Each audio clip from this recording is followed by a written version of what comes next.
In today's video, I'll be going over the McFarlane's DC Multiverse Superman versus Superman of Earth 3. 85 years of super duper, which is pretty super to me. I don't know why they're calling it Superman of Earth 3, it's Ultraman, so I'm pretty sure they're calling him Superman of Earth 3 because Ultraman is the name of another character, so yeah. Let's get started.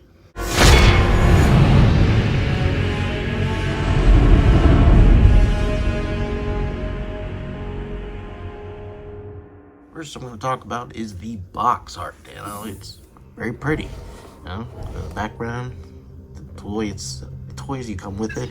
It's a $40 value with tax. I'm digging this art style. It looks like it's from Jim Lee. I could be wrong. I really dig it. You know, it's just really nice. But it also comes with Earth 3's version of the Atom.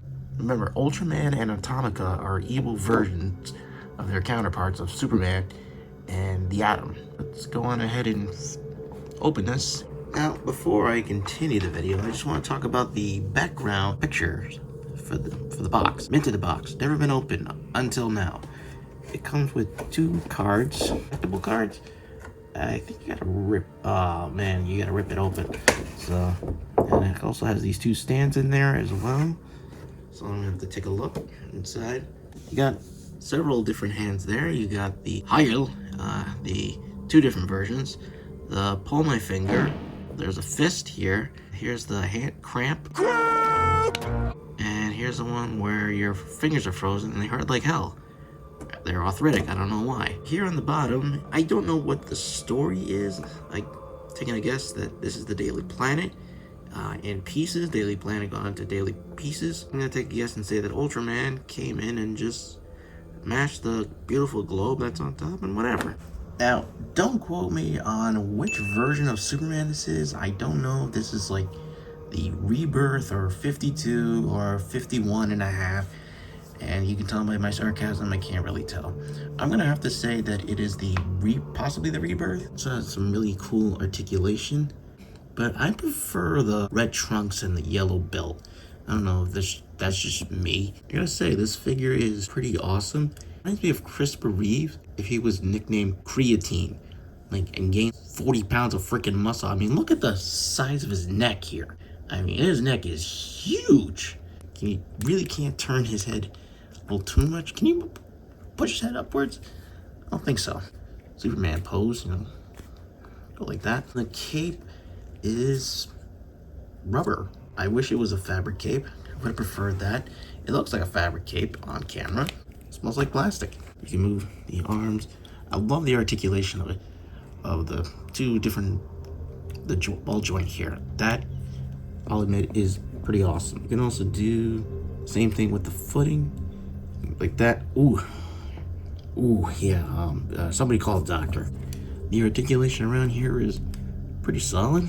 Can't really move the legs too high up because that's pretty decent. It looks nice.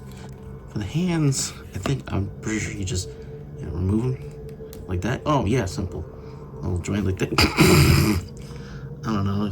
It's like I don't know why, but I think this is just really funny looking. He's like, hey, pull my finger. Let's just change up the hands, see what that looks like. I just want to point out here that Superman did not have a stroke. Like that. There we go.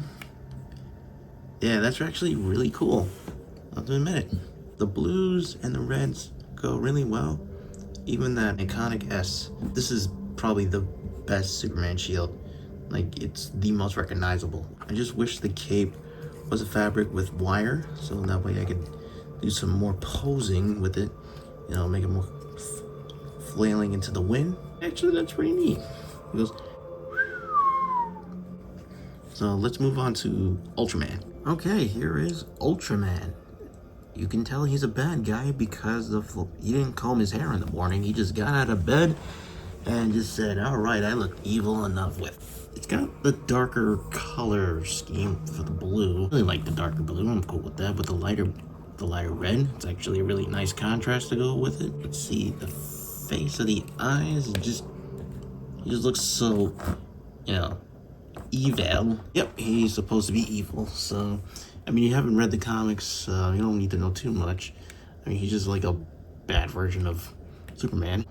no moral code, and he's pretty much the guy that owns the mob, depending on which version of the comic you read.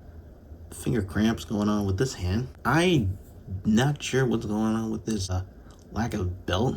I mean, he's got like a silver pill bottle that's like as a belt, but I don't know. I'd like to have seen some more gold accents.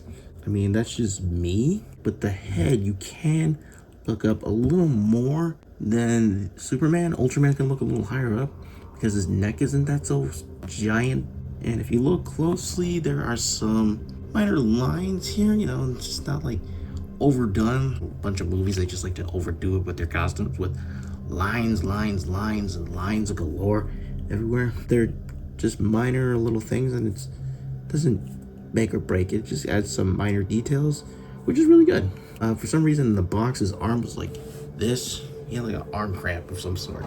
Did I say that joke before? Yeah, I'm sorry. See, you can do this, like this. And the leg, let's see here. Legs you can move pretty good. Can he sit down? No. Let's move on to the little tiny fig. This is Atomica. Oh man, wow, this is really bad. I didn't realize how bad it looks on camera. Yeesh. It's really hard to tell with the lack of lighting in here. It's not brown. It's actually a dark red. Not burgundy red, but like a dark red. There's nothing too much to talk about with this fig. Honestly, it looks like, wait a minute. It kind of looks like Captain Marvel. You can't do anything with the posability. There's no articulation. I wish I could see it be done. Well, I'm thinking maybe Ultraman can hold her. I mean, I'll give it a try. Let's see what happens. Ultraman and Superman are roughly about 7-inch scales. Taller than 7. Atomica is only about 2.5 inches tall. Okay, this is the Daily Planet logo thingamabob. You can tell it's the Daily Planet because it says Daily Planet on it. Now, there's a little peg right here that you could put right here. Let's see if you put that. There you go. And there's another peg that you could put either Superman or Ultraman on it. Whoops. Let me try that again. All right, I guess, you know, it can just work right there. And if I look carefully, there might be a third peg thing. Yep, there's one right between D and A. The peg is right there. All right, you know what? I'm just gonna have to fix this off camera, so just give me 1 second. Okay, I had to look at a reference photo of how you're supposed to pose these things, and I kind of failed. Putting the feet into the peg things, it was a hassle in itself, and the posability on this thing was also a hassle. I think this is just a little fun thing to have. You can decide who has the high ground here. That's it. So I really hope you guys like this video. And somewhere down the line, I am gonna try to customize these figures and make them look a tad bit more, you know, cool. Thanks for watching this video. Be sure to subscribe for more videos like this one. And as always, keep on building.